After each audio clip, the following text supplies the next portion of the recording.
और संभल में आज होली और जुमे की नमाज दोनों अलग अलग वक्त पर बिल्कुल उसी अंदाज में मनाई गई जैसा योगी सरकार ने तय किया था। पहले पुलिस के पहरे में हिंदुओं की टोली ने होली खेली, रंग गुलाल के साथ जश्न मनाया। इसके बाद जब वक्त जुमे की नमाज का हुआ तब मुस्लिम समाज के लोगों ने इबादत की। जो लोग होली बनाम रमजान की लड़ाई होती देखना चाह रहे थे उन्हें निराशा हुई, क्योंकि योगी फोर्स के तगड़े इंतजाम ने शांति विरोधी मंसूबों को नाकाम कर दिया।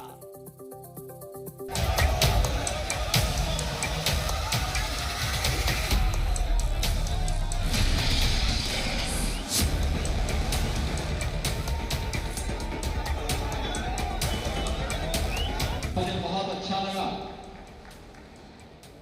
कि पूरे प्रदेश में शांति और सौहार्दपूर्ण तरीके से होली का आयोजन आज संपन्न हो रहा है।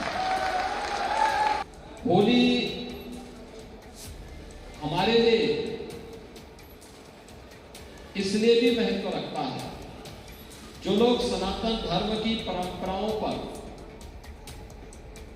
और सनातन धर्म पर प्रश्न उठाते हैं, उन लोगों का जवाब है होली। होली पर योगी ने संभल के लिए जो प्लान किया, संभल में बिल्कुल वही हुआ। सबने बहुत प्यार से होली मनाई है, बहुत प्यार से। संभल की जामा मस्जिद के पास की तस्वीर देखिए। पहले होली खेलने वालों की टोली निकली, इसके बाद जुमे की नमाज पढ़ने वाले आए। दोनों के बीच में फोर्स मौजूद रही। सड़कों पर कंट्रोल करने के लिए पुलिस की पहरेदारी रही, यानी किसी भी ग्रुप को दूसरे को डिस्टर्ब करने का मौका नहीं मिला। सब कुछ शांति से हुआ, क्योंकि योगी फोर्स का पहरा बना रहा। संभल प्रशासन ने साफ कर दिया कि होली जैसे मनती आई है वैसे ही मनेगी। परंपरागत चीजें बंद नहीं होनी चाहिए, कोई नई परंपरा आरंभ नहीं होनी चाहिए। उसी के क्रम में सभी को पता था कि किसी पर किसी प्रकार का कोई भी प्रतिबंध या पाबंदी नहीं है। स्वतंत्रता के साथ, सहयोग के साथ, शांति के साथ सभी कार्यक्रम संपन्न हो रहे हैं। सबका पूर्ण रूप से सहयोग है और सद्भाव और सौहार्द की भी एक वानगी यहाँ प्रस्तुत हुई है और इसीलिए रंगोत्सव अच्छे संपन्न हुआ और नमाज भी कुशलता से संपन्न हो रही है। संभल की गलियां होली के रंग में सरोबार दिखी। साथ में दिखा होली मनाने वालों का हुजूम। रंगों में नहाए लोगों ने संभल की गलियों में जुलूस निकाला। एक दो नहीं, सैकड़ों लोग इस जुलूस में शामिल हुए। होली के जुलूस के आगे पीछे ऊपर नीचे सब जगह से कड़ी निगरानी थी, यानी ना तो कोई हुड़दंग कर सकता था और ना ही कोई हुड़दंगी उन्हें निशाना बना सकता था। अच्छे से आप देख सकते हैं, आगे सभी लोग बड़े प्रफुल्लित हैं, सभी लोग बहुत खुश हैं और जितने भी संभल पुलिस की मेहनत है वो रंग लाई है। होली सबने बहुत प्यार से होली मनाई है, बहुत प्यार से, और कोई किसी तरह की कहीं कोई शिकायत नहीं आई किसी भी जगह से। जुलूस जब मुस्लिम मोहल्ले से गुजरा तो वहां भी ऐसे कड़े सुरक्षा इंतजाम थे कि होली के रंग में कोई भंग मिला ही नहीं सका। हुआ भी वही, मुस्लिम समाज के लोगों ने होली को दूर से देखा और इंतजार किया। जब होली का जश्न खत्म हो गया, उसके बाद वो मुसलमान भी जुमे की नमाज के लिए तय वक्त पर मस्जिद पहुंच गए। सभी लोग खुशी से अपना होली खेल रहे हैं, इससे ज्यादा और खुशी नहीं हो सकता है। सब शांति से खेल रहे हैं, सब संपन्न हो जाएगा समय से, कोई परेशानी नहीं है। होली का जुलूस विवादित जामा मस्जिद के करीब से गुजरा। डीजे की धुन पर लोग नाचे गाए, लेकिन कोई हंगामा नहीं हुआ। योगी फोर्स ने विवादित मस्जिद को पहले ही तिरपाल से ढक दिया था, इसलिए लोग नाचते गाते आगे बढ़ गए और सब कुछ सौहार्द के साथ हो गया। अभी जो नमाज का समय है तो लोग आराम से नमाज पढ़ने के लिए जा रहे हैं, तो नमाज भी आराम से होगी। बहुत बड़ा जुलूस था, करीब 3000 आदमी होंगे, तो अच्छे से निकल गया, सब आराम से हो गया। होली का अंदाज बिल्कुल वैसा ही था जिस अंदाज में लोग मनाना चाहते थे।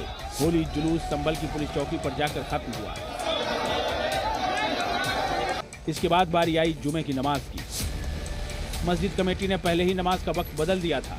दोपहर 2:30 बजे योगी फोर्स के सुरक्षा इंतजाम के बीच मुस्लिम समाज के लोग अपने घरों से निकलकर मस्जिद पहुंचे। ड्रोन कैमरे से मस्जिद जाने वाले लोगों पर नजर रखी गई। साथ में सत्यव्रत पुलिस चौकी से लेकर तमाम गलियों में पुलिस का कड़ा पहरा रहा, यानी रमजान महीने में जुमे की दूसरी नमाज में भी कोई विघ्न नहीं आया। शहर में जितने भी जुलूस या शोभा यात्राएं या चौपाइयां स्थानीय भाषा में कहते हैं, वो जो निकाली जा रही थी वो भी उनमें भी बॉक्स फॉर्मेट में उनको निकाला। आगे पीछे दाएं बाएं हमारी पुलिस फोर्स और मजिस्ट्रेट तैनात थे, इसलिए सब कुछ कुशलता के साथ संपन्न हुआ और जहां से शुरू हुआ वहां से लेकर के अंत तक उनको छोड़ के आए हम, इसलिए किसी प्रकार की कोई घटना भी नहीं हुई। मोहल्ला गांव से लेकर के जनपद स्तर तक, माइक्रो लेवल से लेकर मैक्रो लेवल तक हर चीज हमने प्लान की थी और उसी के अनुरूप सब कुछ हुआ, इसीलिए सब कुछ शांतिपूर्वक संपन्न हुआ। संभल से आई हर तस्वीर में पुलिस फोर्स दिखाई दी। उसकी वजह यह है कि वहां पीएसी के साथ आरएएफ की एक, आरआरएफ की एक कंपनी तैनात रही। कड़े इंतजामों का ही परिणाम था कि संभल का मुस्लिम भी पूरी शांति से अपनी नमाज अदा कर पाया। बहुत बढ़िया नमाज भी हो गई, होली भी हो गई, मस्जिदें ढकी गई, ये भी प्रशासन की पहल बढ़ गया। बहुत बढ़िया जिला प्रशासन मुबारकबाद का मुस्तहिक है, जिन्होंने बहुत अच्छा वो व्यवस्था बनाई और होली भी बहुत बढ़िया हुई और जुमे की नमाज भी बहुत अच्छी हुई है। प्रशासन का बहुत अच्छा वातावरण रहा और इसके साथ एक शेर अर्ज करना चाहूँगा, मेरे मस्तक मेरी जन्नत को सलामत रखना, मेरे मस्तक मेरी जन्नत को सलामत रखना, मेरे मौला मेरे भारत को सलामत रखना। सोचता हूँ तो मेरी आंख भर आती है, मुल्क से मेरा रिश्ता बड़ा जज्बाती है। संभल की होली और जुमे की नमाज बिना किसी हंगामे के पूरा होना ये दिखाता है कि होली वर्सेस रमजान के लिए तैयारी करने में जीत गए योगी फोर्स के कप्तान। तो देखिए, लोगों ने जो ये बातें बताई कि सरकार ने, जो प्रशासन ने यहाँ पे व्यवस्थाएं की हैं, वो बहुत ही ज़बरदस्त है और सिक्योरिटी सबसे बड़ा कंसर्न था आज के दिन के लिए। उस सिक्योरिटी को ध्यान में रखते हुए यहाँ पर पुलिस पर्याप्त मात्रा में है। मैं फिर एक बार आपको बता दूं, 7 बटालियन आज के लिए मंगाई गई है, यानी 1000 के आसपास पुलिसकर्मी एडिशनल फोर्स के तौर पर यहाँ तैनात रहेंगे।